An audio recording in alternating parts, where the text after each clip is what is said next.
So hello guys. So ఈ వీడియోలో నేను ఏంటంటే మనకి ఫినాన్షియల్ మేనేజ్మెంట్ సబ్జెక్ట్ ఇది. సో ఇది ఎంబీఏకి, బీబీఏకి, బీకామ్కి, ఎంకామ్ కూడా ఉంటుంది.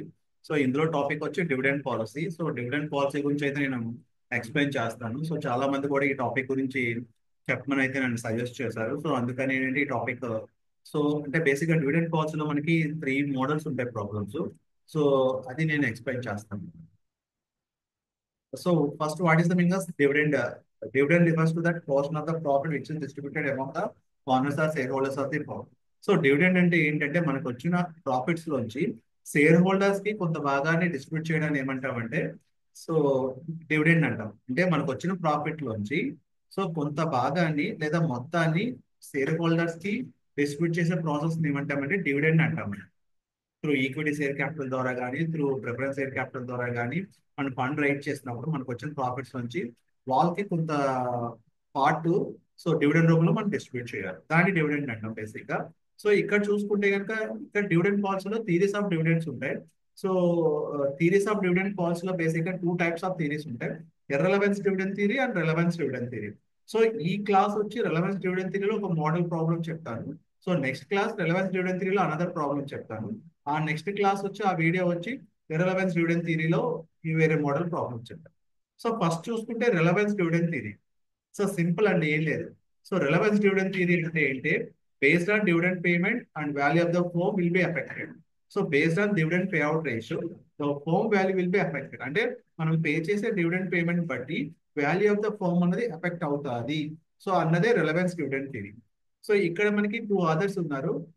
వాల్టర్స్ ఉన్నారు, James Walters and Myron garden. So these 2 authors మనకి ఏం చెప్పారంటే ఒక ఫార్ములా రూపంలో దీన్ని ప్రూవ్ చేసి చూపించారండి. అంటే dividend pay out ratio changes అయ్యే కొద్ది వాల్యూ ఆఫ్ ద ఫర్మ్ అనేది ఇంక్రీజ్ అవ్వచ్చు, డిక్రీజ్ అవ్వచ్చు అనమాట. అంటే ఇక్కడ ఏం చెప్తున్నాడు వీడు? There is the relevance between dividend pay out ratio and value of the firm. Dividend payment and value of the firm అంటే డివిడెండ్ పేమెంట్ కి వాల్యూ ఆఫ్ ద ఫర్మ్ కి రిలవెన్స్ ఉంది అని చెప్పే థియరీనే రిలవెన్స్ డివిడెండ్ థియరీ అంటాం. So ఇందులో మనకి ఫస్ట్ పర్సన్ వచ్చి Walters model and James Walters అంటాం. సో ఇతను మనకి అయితే సజెస్ట్ చేశాడు. సో సింపుల్ గా చెప్పాలంటే ఫార్ములా చూసుకోండి ఒకసారి. సో ఫార్ములా వచ్చి ఏంటంటే D plus R by KE into E minus D whole divided by KE. So this is the formula of James Walters model. So ఇక్కడ పి మనం ఫైండ్ అవుట్ చేయాలి. P అంటే ఏంటంటే market price of equity share. చూడండి ఇక్కడ market price of equity share. So D అంటే dividend per share, E అంటే earnings per share, R అంటే rate of return on investment of the firm, then కే అంటే cost of equity share capital and N into P అని ఇచ్చాడు. So అది మనకి అవసరం లేదు. సో ఎన్ అంటే number of outstanding shares. So this is the formula D plus R by KE into E minus D whole divided by KE. So దీన్ని బట్టి మనం ఒక ప్రాబ్లం అయితే చేద్దాం ఈ మోడల్ బేస్ చేసుకుని. So this is the problem. Following the details of the 3 companies X limited, Y limited and Z limited. So X limited యొక్క details ఇచ్చాడు. ఆర్ అంటే రేట్ ఆఫ్ రిటర్న్, కే అంటే కాస్ట్ ఆఫ్ క్యాపిటల్, సో ఈ అంటే earnings per share. Same ఇక్కడ కూడా అలాగే ఇచ్చాడు, ఇక్కడ కూడా అలాగే ఇచ్చాడు. So calculate the value of an equity share of each of these companies applying Walters model and DP ratio is 40%, 70% and 90%. So అంటే ఏంటి ఇక్కడ డిపి రేషియో అంటే డివిడెండ్ పే అవుట్ రేషియో అనమాట. సో మనకు వచ్చిన 100% ప్రాఫిట్ లో ఫస్ట్ పర్సెంట్ ఏమన్నాడు? DP ratio 40% ఉన్నప్పుడు ఈ 3 కంపెనీస్ కి మనం పి మార్కెట్ అంటే పి అంటే మార్కెట్ ప్రైస్ పర్ షేర్ మనం ఫైండ్ అవుట్ చేయాలి. అలాగే 70% ఉన్నప్పుడు మార్కెట్ ప్రైస్ పర్ షేర్ మనం ఫైండ్ అవుట్ చేయాలి. అలాగే 90% ఉన్నప్పుడు మనం షేర్ ఫైండ్ అవుట్ చేయాలన్నమాట. అంటే వాల్టర్స్ ఏం చెప్పాలనుకుంటున్నాడు మనకి ఇక్కడ ఈ ఫార్ములా రూపంలో? నువ్వు పే చేసే డివిడెండ్ పే అవుట్ రేషియోని బట్టి వాల్యూ ఆఫ్ ద ఫర్మ్ అనేది ఎఫెక్ట్ అవుతుంది అని చెప్తారు అనుకుంటాడు. సో దానికని మనం డిపి రేషియో అంటే నీకు వచ్చిన ప్రాఫిట్ లో సపోజ్ 1 lakh వచ్చింది అనుకోండి, 40% డివిడెండ్ రూపంలో పే చేసేస్తావు. డిపి రేషియో అంటే డివిడెండ్ పే అవుట్ రేషియో అన్నాం. సో అంటే 1 lakh లో 40% అంటే 40,000, 1 lakh లో 70% అంటే 70,000, 1 lakh లో 90% అంటే 90,000 అన్నమాట. సో దాన్ని బేస్ చేసుకుని మనం ఇక్కడ ప్రాబ్లం చేద్దాం. సో ఫస్ట్ ప్రాబ్లం అర్థం చేసుకోవడం చాలా ఇంపార్టెంట్ ఇక్కడ. సో చూసుకుంటే కనుక నెక్స్ట్ ఇక్కడ ఆల్రెడీ మనం ఫార్ములా ఇచ్చుకున్నాం. ఏంటంటే P equal to D plus R by KE into E minus T whole divided by KE. So ఇది మనకి ఫార్ములా. సో దీన్ని బేస్ చేసుకుని ఏంటంటే మనం ప్రాబ్లం చేద్దాం పదండి. సో ఇక్కడ 3 కంపెనీస్ ఇచ్చాడు కాబట్టి 3 కంపెనీస్ చేయొచ్చు. ఫస్ట్ చూడండి ఇక్కడ సింపుల్ గా. సో ఎక్స్ లిమిటెడ్ ఇది. సో ఇదంతా ఎక్స్ లిమిటెడ్. సో ఇదంతా కూడా వై లిమిటెడ్. సో ఇదంతా కూడా జెడ్ లిమిటెడ్. ఓకే, ఇక్కడ మనం ఏం ఫైండ్ అవుట్ చేయాలి? 3 ఆప్షన్స్ ఇచ్చాడు వాడు.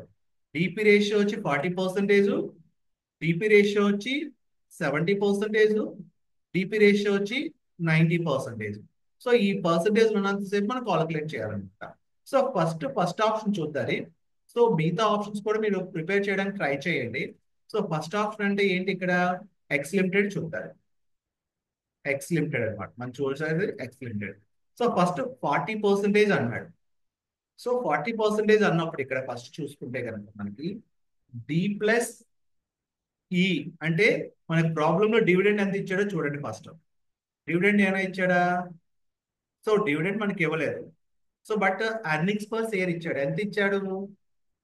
సో ఇక్కడ చూసుకుంటే మనకి ఫస్ట్ ఆప్షన్ లో డివిడెండ్ మనకు వచ్చిన ఎర్నింగ్స్ లో అంటే మనకు వచ్చిన ప్రాఫిట్స్ లో ప్రాఫిట్స్ అనొచ్చు, ఈపీఎస్ అని అనొచ్చు. సో 40% డివిడెండ్ రూపంలో పే చేసామన్నాడు. అంటే 40 రూపీస్ పే చేస్తాం. అంటే ఎలా కాల్కులేట్ చేస్తాము? మనకి 8 రూపీస్ ఇచ్చాడు. సో 8 రూపీస్ లోని 40% అన్నాడు. So 40/8 into so 40/100. సో మనకి ఎంత వస్తుంది ఇక్కడ యాక్చువల్ గా చూసుకుంటే 4/32 కాబట్టి 3.20 పైసా వస్తుంది అనమాట. So are you clear? 3.20 paisa. చూడండి అది ఇక్కడ వచ్చిన dividend D equal to 3.20. So ఇప్పుడు ఫార్ములా అప్లై చేయండి. డి అంటే యాక్చువల్ గా మనం ఏమనుకున్నాం?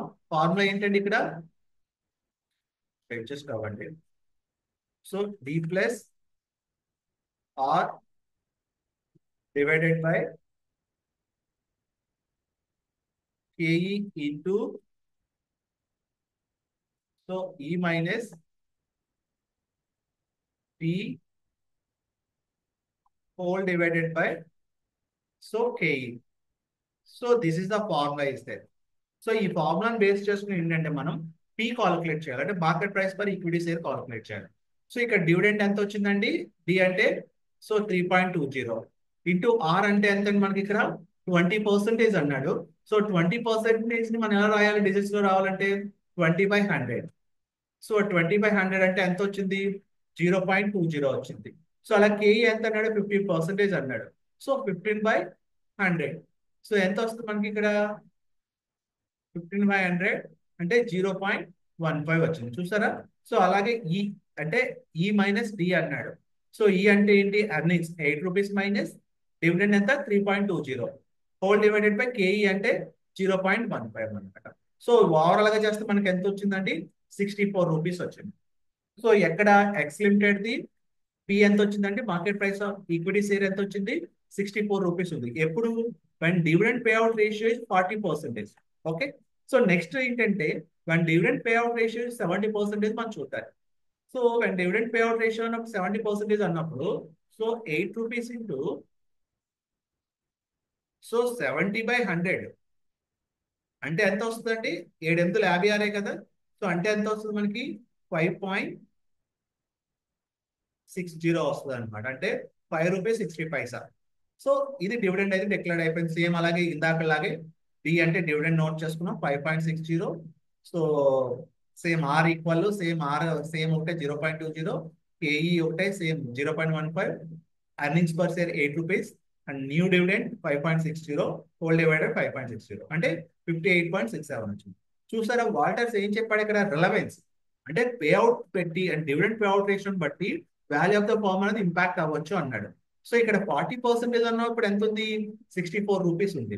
అదే ఇక్కడ 70% ఉన్నప్పుడు ఎంత ఉంది? ఇక్కడ 58 రూపీస్ ఉంది. అంటే మనం పే చేసిన డివిడెండ్ పే అవుట్ రేషన్ బట్టి వాల్యూ ఆఫ్ ద ఫర్మ్ అనేది పెరుగుతుంది కదా, లేదా తగ్గుతుంది కదా. సో కాబట్టి అతను చెప్పింది మనకి ఇలా ఫార్ములా రూపంలో ప్రూవ్ చేసి చూపించాడు అనమాట. నెక్స్ట్ చూద్దాం. సో 90% ఉన్నప్పుడు చూడండి ఎలా ఉందో. సో 90% ఉన్నప్పుడు ఎలాగా? So 8 rupees into so 90/100. So 9 ఎంత అండి?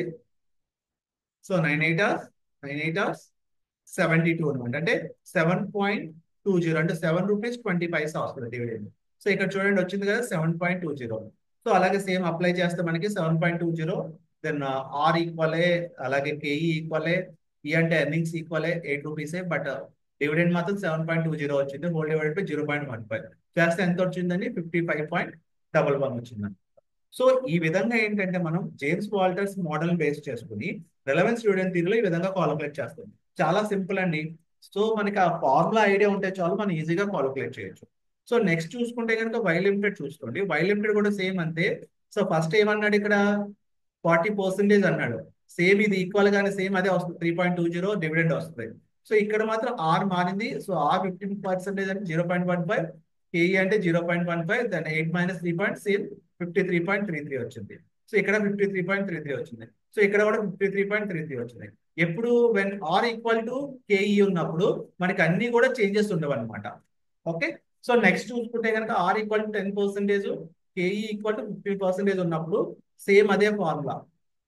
సో సేమ్ డివిడెండ్ వచ్చింది 0.10, 0.15. సో చూసుకుంటే ఎంత వచ్చిందండి ఇక్కడ, సేమ్ 42.67, ఇక్కడ 48 వచ్చింది, ఇక్కడ 51.55 వచ్చింది. సో ఈ విధంగా ఏంటంటే మూడాటిని బేస్ చేసుకుని మనం ఈ విధంగా కాలిక్యులేట్ చేస్తాము. సో ఎక్కడైతే ఆర్ ఈక్వల్ టు కేఈ వచ్చిందో అక్కడ నువ్వు ఎంత పేఅవుట్ రేషియో పే చేసినా కూడా market price of the share అనేది ఈక్వల్ గా ఉంటుంది. బట్ రిమైనింగ్ లో కనుక చేంజెస్ ఉంటాయి అనమాట. సో ఇది ఓవరాల్ గా ఈ ప్రాబ్లం కాలిక్యులేషన్. సో మీకు ఇంకా ఏమైనా డౌట్స్ ఉంటే నాకు మెసేజ్ రూపంలో కామెంట్ చేయండి. సో అలాగే ఈ ఛానల్ సబ్స్క్రైబ్ చేయండి, అలాగే లైక్ చేయండి. సో మీ ఫ్రెండ్స్ ఎవరికి కూడా ఈ టాపిక్ ఉంటే కనుక ఫార్వర్డ్ చేయండి. Thank you.